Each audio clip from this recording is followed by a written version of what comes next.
Hi everyone, Assalamu alaikum. I'm Dr. Tajwer Shaheryar, founder of Golden Hour in ER.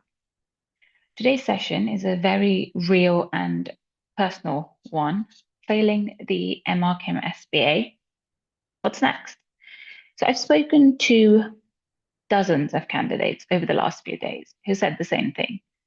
The paper was easy. I actually enjoyed it. I was sure I'd pass. And then the result day came and the disappointment hit hard. Let me start by saying this. You're not alone. MRChem is not just an exam, it's an emotional roller coaster. You give months of your life, juggle full-time work, family, sleepless nights, and still end up feeling lost when the result isn't what you hoped for. But failure in MRChem doesn't define your capability as a doctor.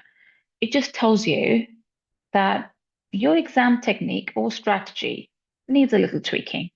Not that your knowledge or potential is poor. That's what we're aiming for today, and I hope you take something from this. So you're not alone. Sorry, the slides are messing up a bit. Okay.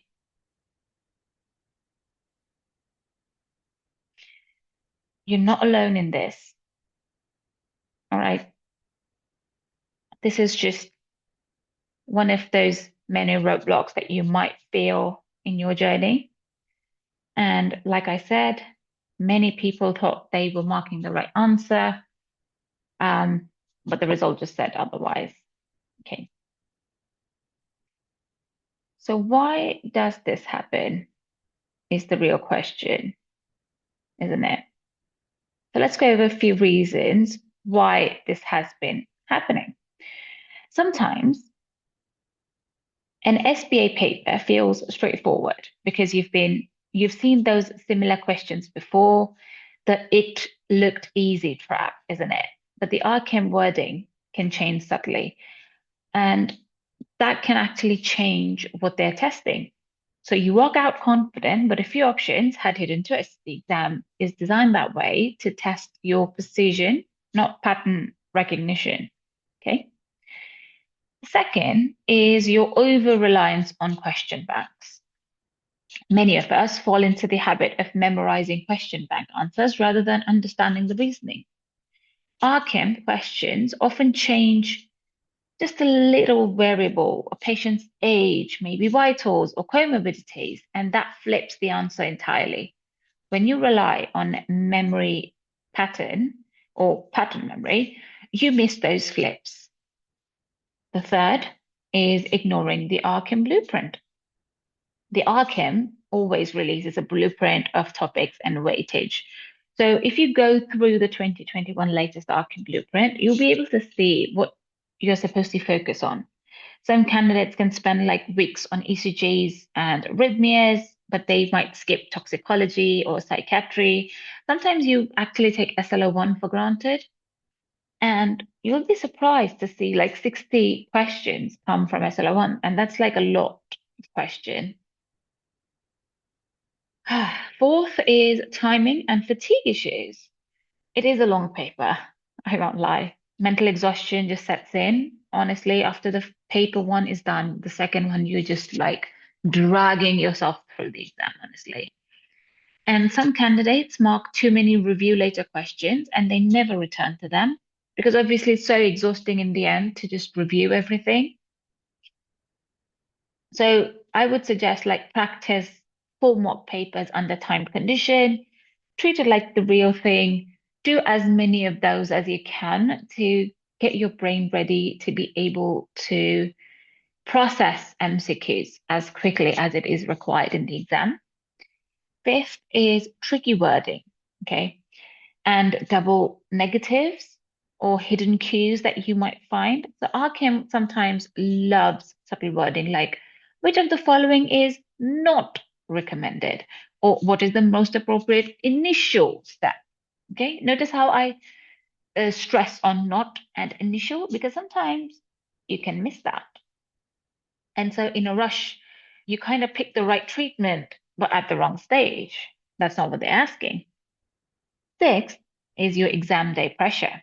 Now, anxiety can cloud judgment. You may second guess easy questions. You're like, oh, it's too easy. Where's the twist?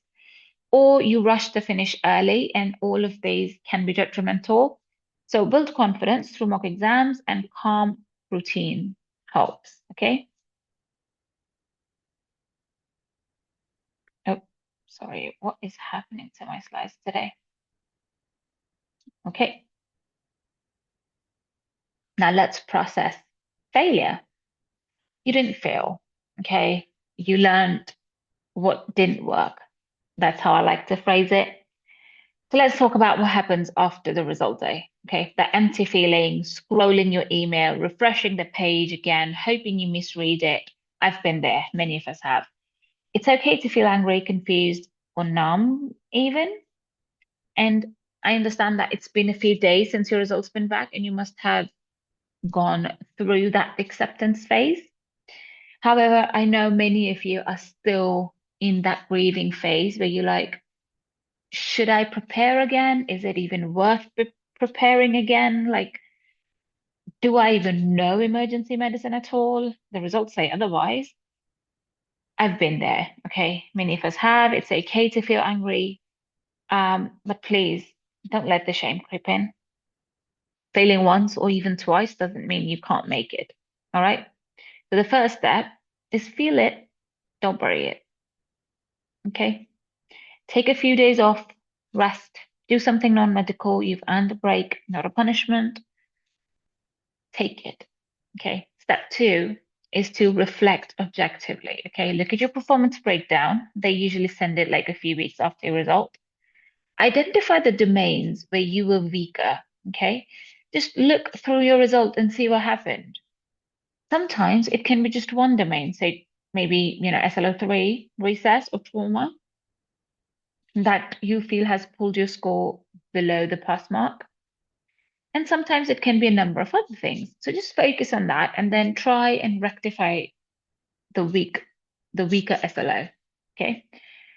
Step three would be to avoid comparison. Don't compare your result to the friend who passed, especially knowing that that friend just put in 2 months of work and you were just putting in 6 months. Okay. You don't know where their starting point was. You don't know where your starting point is.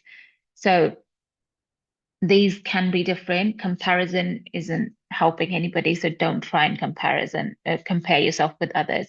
You don't know their working hours. You don't know how they revise. You don't know what their luck was with like the question sets. Maybe they had the tough ones earlier on when their brain power was working, and the easier ones a bit to the end. Okay, so you can't compare. And step four would be to reframe the narrative. Okay, you didn't fail because you're not smart enough. You failed because the method didn't match the marking. And that's something we can fix, hopefully.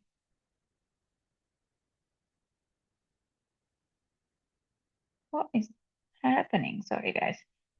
Okay, now this is difficult to explain, but since I've been there, I can tell you that what you're feeling is valid. Okay, and all of these emotions that you felt, use them to good use. Don't just sit there, do nothing. Use that anger and that resolve to do better. Okay? It's okay to feel disappointed. You invested the time and effort, but remember, this isn't the final chapter. So let's work on our comeback plan. Okay? So now how are you going to pass your January date? I know by now most of you must have applied for the exam, which is why this session is very appropriate for all those who just applied for the exam and are sitting in kind of a shock and a disbelief that they've actually gathered the courage to apply for the next diet, and in some kind of anxiety of how to fix what we couldn't fix before. Okay, so let's build on that. Let's turn this into a structured comeback plan. All right. So the next MRCEM SBA is on the 21st of January, right? You've got solid 10 11 weeks, I would say. So I think that is a good time to start, especially if you have background knowledge, and I believe you do. All right. The first step, download and print out the RCEM blueprint. Print it out, have a hard copy of it with you. Okay. Believe me, this will help. Now, here, just be with me here. Keep the blueprint with you whenever you study, be it an online guide or a book, and just tick mark every single question and see, like, is it SLR1? Am I doing all of these things? Is it what's required in the blueprint? If it's not in the blueprint, skip it. If it is in the blueprint, make sure you read it properly. All right. Go through the blueprint and just follow that to the T. Adult emergency, PEDS, SLR1, procedures, psych, ethics, all of it. Follow it to the T. Two would be to rebuild your core knowledge. Now, this might be tricky for somebody who's doing it the second time. You might have enough core knowledge. I would suggest go through your exam result breakdown and then focus on the lowest scoring one and then build on that. Somebody who's doing it for the first time will have to just go through the order and try and do that topic first that you absolutely hate doing. I would suggest that. Okay? One day, do a topic that you hate, and then the next day, do a topic that you love. That way, you won't be bored. I hope that helps. These are some of the resources that you can use, like RCEM curriculum, Oxford Handbook. Please use the latest one. EM Basics or RCEM Learning Module, anything that you can go over. Uh, Make sure that you're spending time understanding why each of the answers is correct, not just memorizing facts, okay? Don't just memorize the answers. Three would be do question banks smartly, all right? Don't chase scores, check understanding. Are you able to diagnose and effectively rule out why other options are wrong? If you can, then you are doing it the right way. Otherwise, if you're just looking at the score in the end, like 180, I get 120, that's not a very good representative of how well you're retaining information or understanding it, okay? You might even fail the exam just because you were looking at the numbers and not focusing on the concept. Now, the fourth, oh, and yeah, for the question banks, try and do 50 questions daily once you have finished the syllabus. So I would suggest like 30 days before the exam, start doing 50 MCQs daily of whatever topic you feel like doing. Fourth is timed mocks. Discipline is key here. Now, I don't believe in doing too many mocks. I would suggest a week before your exam, try and do one mock daily. But for example, if the exam is on the 21st, I want you to not do any mocks 2 days before your exam and just revise. Just important points, your notes, whatever your weak points are, revise them. But 2 days before the exam, no mocks. And then 4 days prior, give yourself each day do a mock so that your brain is in the habit of giving this exam. Now do the mock diligently, okay? Quiet room, timer on, no phone. If you feel like you want more mocks to build stamina and you have the core knowledge, then you can do one mock a week initially for the last month before your exam, and then 4 mocks in the end. And hopefully that can help. Fifth is have a good study group or a mentorship, somebody who's helping you with the exam. And I can assure you that can be the difference in your passing this exam. The reason is these exams can be tedious. And if you are somebody who thrives in group study, this is good. If you prefer studying alone, then study alone, but be accountable. Have a group that just asks you, like, did you study today? Did you study today? Did you do this topic? So that, they're holding you accountable to a schedule or a timetable. That helps as well. Even if you study alone, just have a group of people that keeps pestering you or reminding you to study. And if you study in groups, then have small short topics throughout the period of 24 hours. See if they can share something, see if you can share something, and then teach each other. That can help. I do believe studying alone can burn you out and you are less likely to follow through. So a structured mentor-led course can help you where you get feedback, motivation, accountability. It's very good. If it's a course you want to join, it's up to you. If it's just a simple mentorship, that's up to you as well.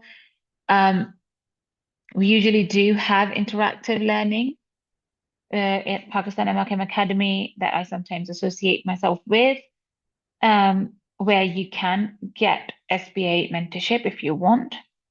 On my channel, Golden Nia, I do plan on uploading more SBA content to like help you understand these topics, where you can get the resources, some MCQs and things like that. But it's not going to be that structured in the beginning. So somebody who's going for the January diet is not that useful. Yes, it's useful somebody going in the exam a bit later on. However, for January, you need a bit more structure, and I would suggest have a good group. Okay.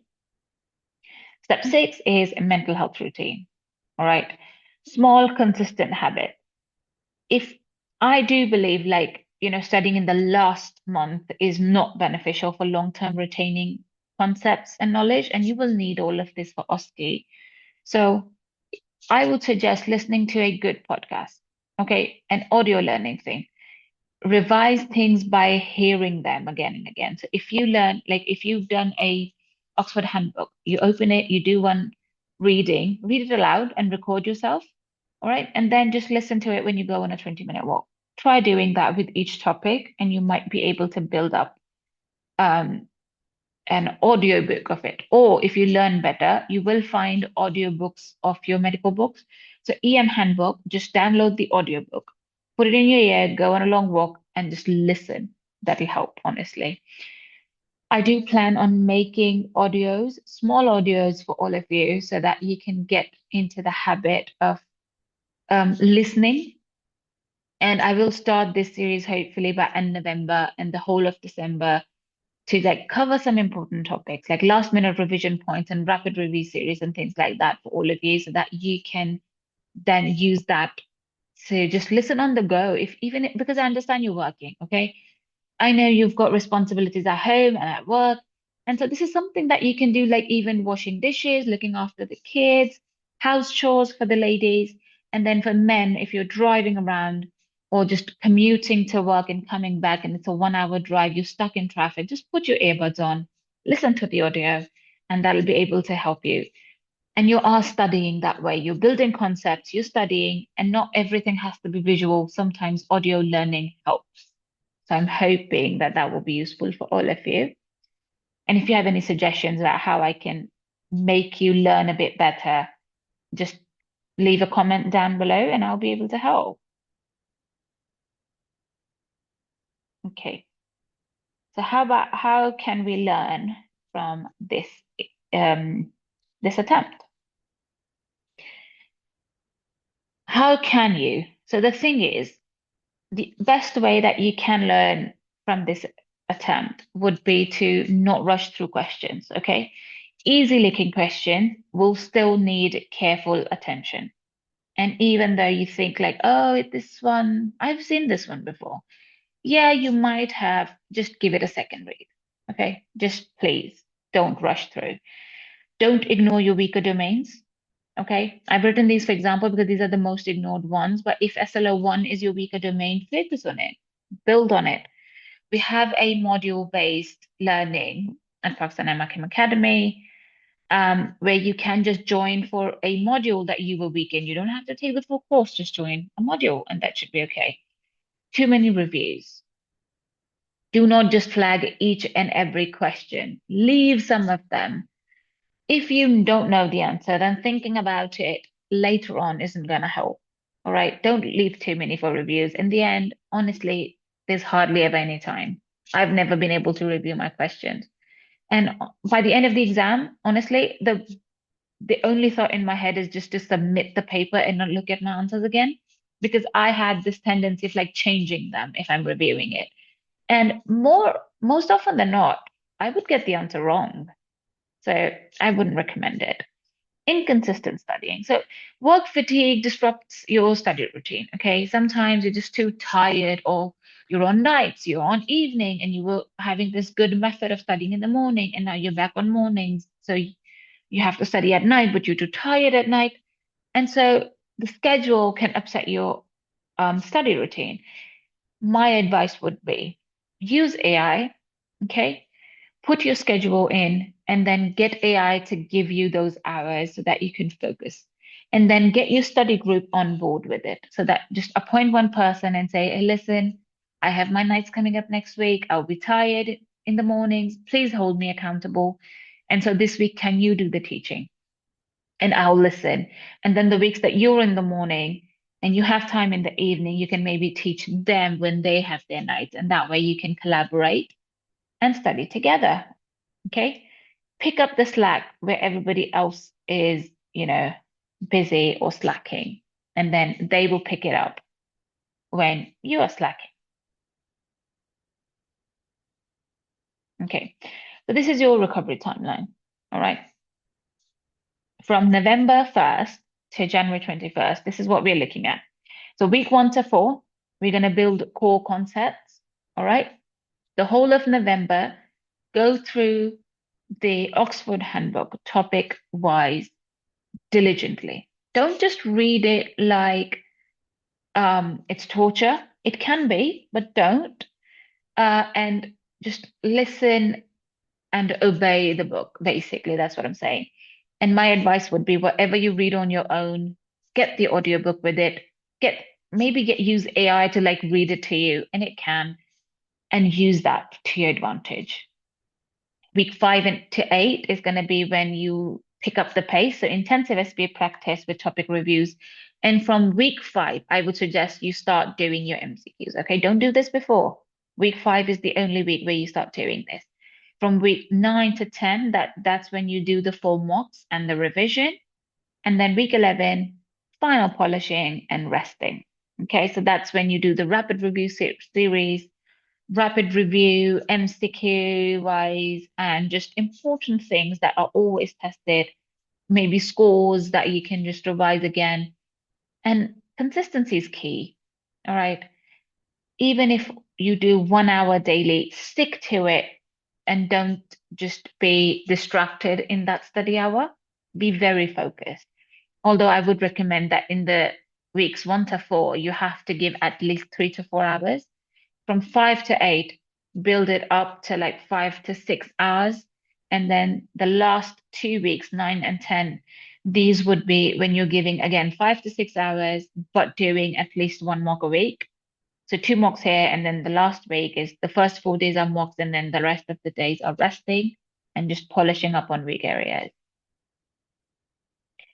So, like I said, this isn't the end of your MRCEM story. Success always follows setbacks, all right?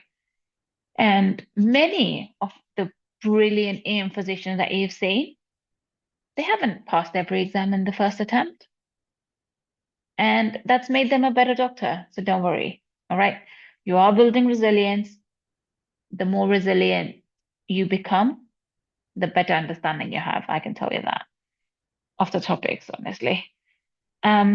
Your unwavering determination is the true key to progress. And I can tell you the finish line is within your grasp. Keep going. If we have done it, so can you. And we are examples of exactly that. MRCEM SBA had become a nightmare for me. And I was exactly in your shoes, having the same thoughts as you are.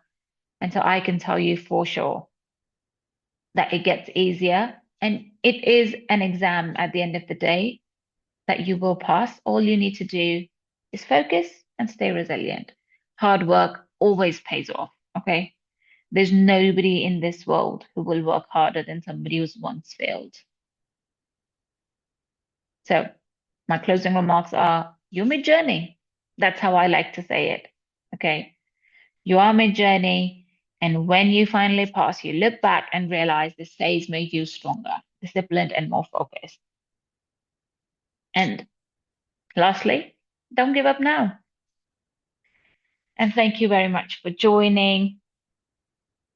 Let's make your 2026 January attempt the last one and a success story. And then I will see you hopefully in your OSCE journey.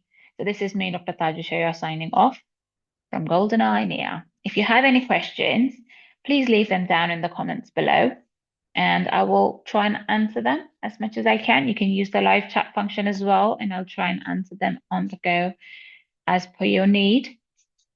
If you still have questions, I'll leave my email and WhatsApp and where you can reach me to have more information on all the content that I've been sharing and the upcoming audio series that we will be releasing around December, hopefully. Other than that, we do have a group, we do have a Google Drive where we have access to everything MRCEM SBA for free that you can just have access to. Just leave me a message and I will share that. I will see if I can just link it down as well for all of you to be able to access and then study. And anything else that I can do to help your SBA journey easier, I am an email, a message, or just a comment away. And I'll see you next time. Allah Hafiz.